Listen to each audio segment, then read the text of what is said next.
Maduró para ser un depredador, es decir, un cazador. Hola, bienvenidos a Patrulla Criminal. Por lo general trabajamos en casos totalmente resueltos, donde sabemos todo lo que ocurrió desde el inicio. En este caso aún no está formalmente cerrado, no hay sentencia en absoluto, no sabemos si la habrá, pero también es difícil pasar por alto este caso, hay que hablar de él. Como comentamos recientemente, mencionamos el caso del Dr. Solecki y luego el asesinato de Maja de Muagua. Sí, y este es otro caso que ocurrió recientemente y que, diría yo, sacudió ese sentido de seguridad, ese equilibrio.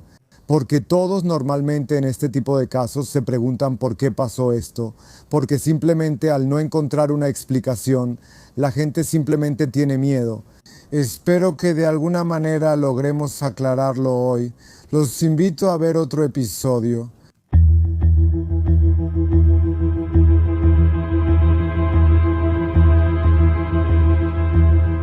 Seguramente algunos de ustedes se dan cuenta de que se trata de ese caso que ocurrió en la Universidad de Varsovia.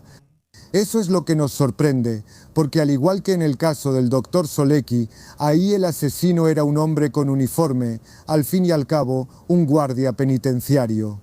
En este caso es un estudiante de Derecho, lo que lo hace aún más impactante. Algunas de las cosas que surgieron en este caso no eran ciertas. Algunos comentarios, también creo que eran completamente innecesarios porque algunas cosas simplemente eran diferentes. También hacemos este tipo de historias para aclarar ciertas cosas. Eso comenzó exactamente a las 18:35, es decir, comenzó para la policía. En ese momento, a las 18:35 en punto, llegó la primera llamada al número de emergencia 112. Después, otras personas empezaron a llamar ya de manera regular prácticamente cada pocos minutos. En total, en el transcurso de 6 minutos, llamaron 4 personas diciendo que algo macabro estaba ocurriendo en la universidad. Se hablaba del agresor, se decía que había una mujer herida, que se necesitaba ayuda. De hecho, la policía y los rescatistas se movilizaron muy rápido. Prácticamente estaban en el lugar después de 7 u 8 minutos, es decir, aproximadamente a las 18:43.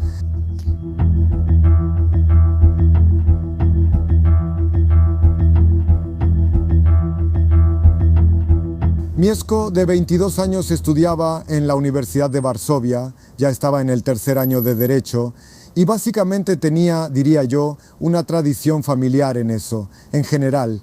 Él es de Gdynia, donde su padre es un abogado bastante conocido en la ciudad, su mamá es profesora universitaria, así que se puede decir que básicamente es parte de la élite de la ciudad. Tampoco es de extrañar que Mieszko haya decidido estudiar Derecho. Si fue completamente su elección o un poco la de sus padres, eso no lo sabemos. Se fue a Varsovia, allá sus padres le compraron un departamento en Rembertow y ahí vivía mientras estaba en Varsovia. Se puede decir que todos los que conocían a Mieszko siempre decían lo mismo de él, que era una persona sumamente inteligente, que captaba todo al instante. Por otro lado, también existe el término quiet kid, que significa un niño muy tranquilo, y creo que él siempre fue así, un niño muy calmado y callado. Por supuesto, eso tiene diferentes interpretaciones, pero se puede decir que básicamente cualquier padre sueña con tener un hijo así. Es un niño que no corre, no hace ruido, tampoco le gustan otros niños ruidosos, le gusta jugar solo o en algún lugar tranquilo.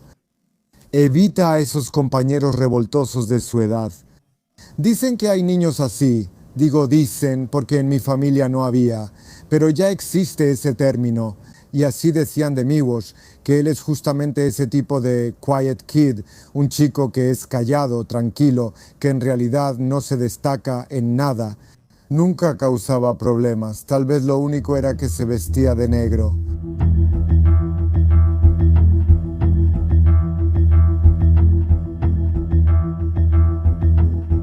Miłosz también tenía sus, diría yo, cosas favoritas. Así era ver películas. Veía películas llamadas gore, que son un tipo de películas japonesas, en mi opinión, tontas.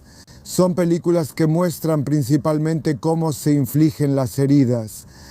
De una manera muy gráfica muestran cómo reacciona el cuerpo durante los golpes, durante los disparos. Algo macabro, porque se ve gráficamente cómo se desgarra algo. El riñón, cómo se desgarran los pulmones, cómo el cerebro se descompone en pequeños pedazos.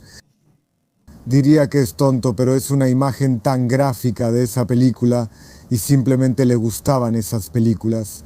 Además de eso, también coleccionaba armas, eran armas blancas.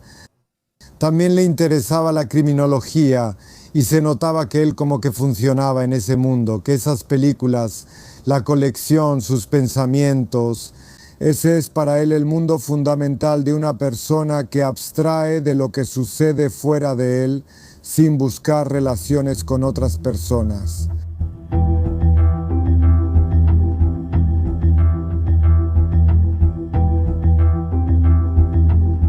Parece que Miłosz tenía como dos mundos, uno, ese mundo oficial, o sea, el estudio, la universidad, y ese otro mundo, su mundo interior que nadie veía. No, hoy seguramente sabemos mucho más sobre eso, pero también Miłosz no le hacía daño a nadie. Lo que pensaba, lo que hacía en casa, lo que veía, no influía de manera fundamental en cómo era percibido afuera. Todos pensaban que era solitario. Pero muchas personas tienen su propia vida, fuera del trabajo, fuera de la escuela, fuera de la universidad. A nadie le sorprende eso. Si alguien no quiere mantener contacto con alguien, simplemente no lo hace. Así era como veían a Miłosz.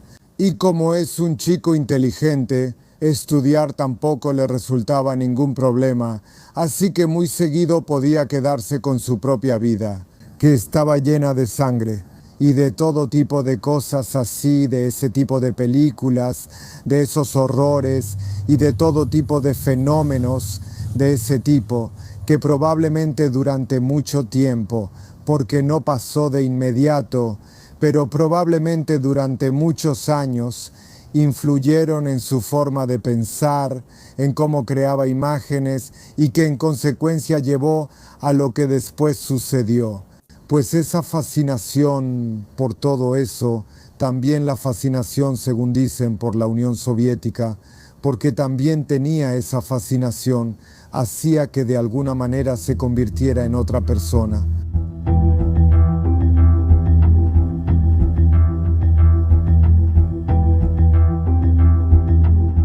Creo que en ese otro mundo Miłosz simplemente maduraba, si se puede usar esa palabra, para hacer algo, en su opinión grandioso, algo que sorprendería al mundo.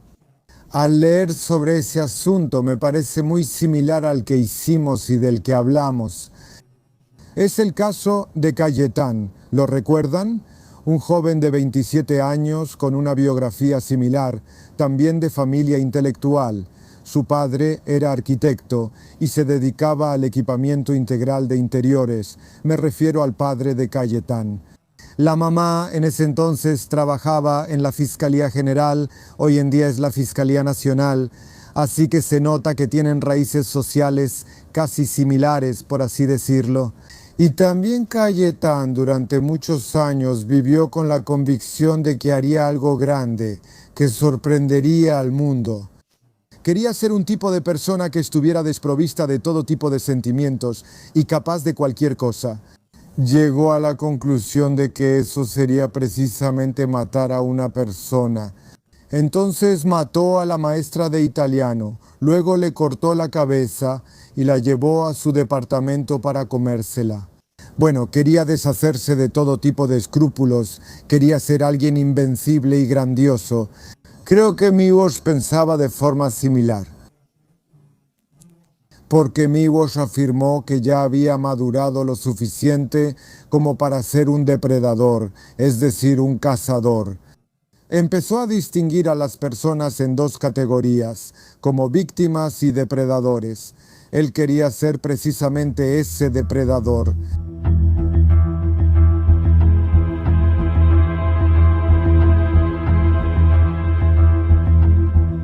A partir de ese día, el 7 de mayo de este año, tomó la decisión. Ese día estuvo en casa en Gdynia, llegó por la tarde, también estuvo en clases, como a la 1 en punto, después de la 1 en punto.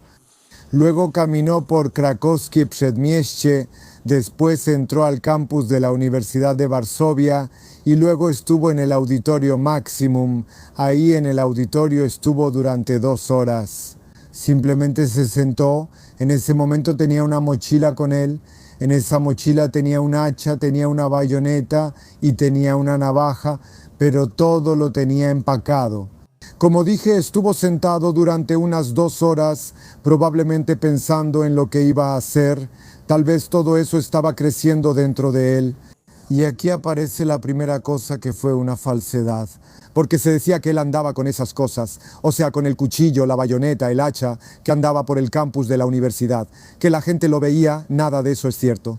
Él estuvo ahí 2 horas, pero nadie notó peligro de su parte, porque todo lo que tenía, esas herramientas, simplemente las tenía escondidas en la mochila, así que nadie podía notarlo. Lo digo porque también muchos culparon a quienes potencialmente debieron haberlo notado. Cuando él caminaba, le vieron un hacha, pero nadie podía notarlo porque todo estaba escondido en la mochila. Alrededor de las 18:30 aparece la señora Małgorzata. La señora Małgorzata es una portera de 53 años, empleada de esta universidad. Y entre sus deberes estaba asegurarse de que simplemente no hubiera nadie en el auditorio. Ella también pidió a las personas que se retiraran. No, simplemente para que salieran de ese lugar, para que pasaran por esas puertas que llevan al exterior. Y así fue en el caso de Miłosz. En algún momento se levantó tranquilamente y se dirigió hacia la puerta. No, ella no esperaba que ocurriera un ataque. En un momento la dejó pasar y de repente sacó un hacha de su mochila y comenzó a golpearla. No, fueron varios golpes en la cabeza. Ella intentó protegerse. Cerca de ella estaba un guardia universitario, Tomás, de 39 años, quien fue a ayudarla. No fue con las manos vacías, porque los guardias universitarios no tienen medios de coerción directa, como se dice.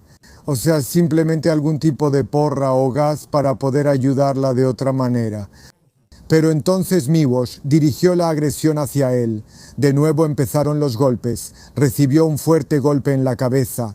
También intentó cubrirse con las manos, pero al final cayó inconsciente. Entonces Miłosz regresó con la señora Małgorzata y empezó a golpearla de nuevo. Estaba en trance como loco, había muchos golpes. En realidad, esos golpes dirigidos, los golpes dirigidos a la cabeza, hicieron que le cortara la cabeza, una muerte macabra. Miłosz entonces se levantó. Yo diría que, por suerte, se activó la alarma. También diría que fue una suerte dentro de la desgracia. Cerca había otros empleados de seguridad de la universidad, pero también había un policía capacitado que simplemente estaba protegiendo al ministro de Justicia, quien, casualmente, también estaba en la universidad en ese momento. Ese hombre capacitado se lanzó sobre Miłosz junto con otros empleados. Lograron someterlo y gracias a eso, probablemente Miłosz no atacó a otras personas.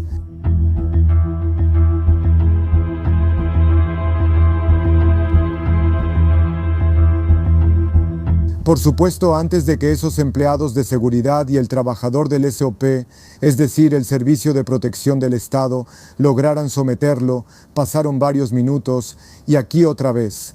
Después surgieron comentarios de que nadie reaccionó de alguna manera, que nadie se lanzó sobre Miłosz, que nadie intentó someterlo.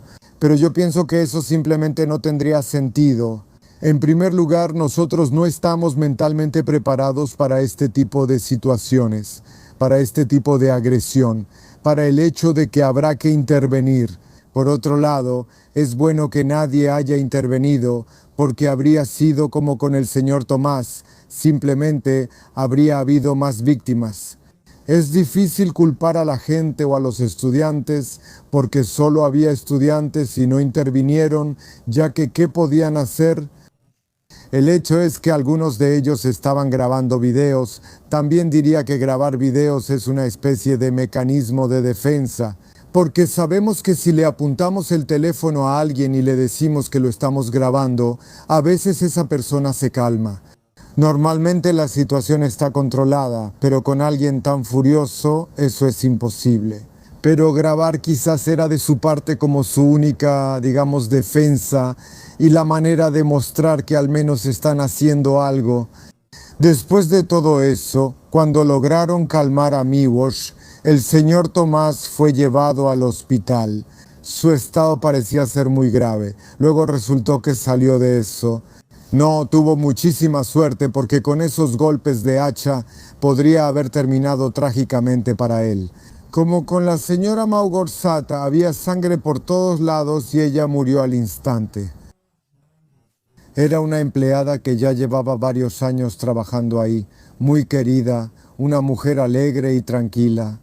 Madre de 3 hijos, ya tenía 2 hijos adultos y una niña de 13 años. Simplemente fue a trabajar ese día. El propio Miłosz fue llevado a la comisaría y allí comenzó su interrogatorio.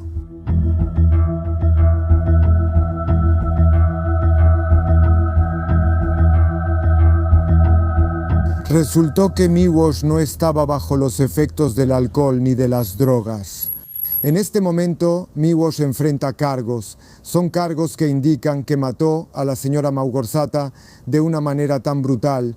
También enfrenta cargos por profanar su cadáver, por intento de asesinato de Tomás, pero esos son solo cargos. Ahora, durante la investigación, ¿cómo será si el caso siquiera llegará a la corte? Por supuesto que es algo muy, en mi opinión, incierto. En esos interrogatorios él decía que quería ser un depredador. También dijo que cuando caminaba por Krakowskie Przedmieście, ahí ya recibió como un impulso para entrar a una tienda y atacar a la gente. Pero supuestamente unas voces le decían que sería mejor si iba a la universidad y fue en la universidad donde lo hizo. Música.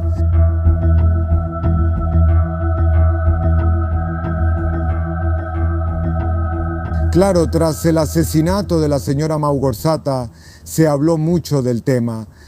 Un verdadero frenesí, una conferencia de prensa tras otra, con los rectores y autoridades universitarias. Esta situación, esta historia mostró lo poco preparados que estamos para este tipo de historias, situaciones. Primero, mentalmente, simplemente no tomamos esto en cuenta. En segundo lugar, diría que de manera técnica, porque al final de cuentas, el guardia de seguridad que va contra ese tipo con un hacha, va con las manos vacías. Eso fue lo prometido, que eso cambiaría y habría nuevas medidas de precaución. Pero también todos sabemos que los polacos son conocidos principalmente por actuar solo cuando pasa algo. Cuando pasa algo, hay declaraciones, luego pasan unas semanas y todo vuelve a la normalidad, o sea, a como era antes. No, esperemos que esto realmente cambie y que no olvidemos esta historia tan rápido. También los especialistas dicen que este tipo de situaciones, estas historias, simplemente no se pueden prever. Que simplemente en la vida diaria no vemos a este tipo de personas, no vemos lo que les pasa, lo que pasa en sus cerebros y que toman este tipo de decisiones macabras. Es probable, pero ¿cómo decirle a la familia y a los hijos de la señora Małgorzata que esto era imprevisible?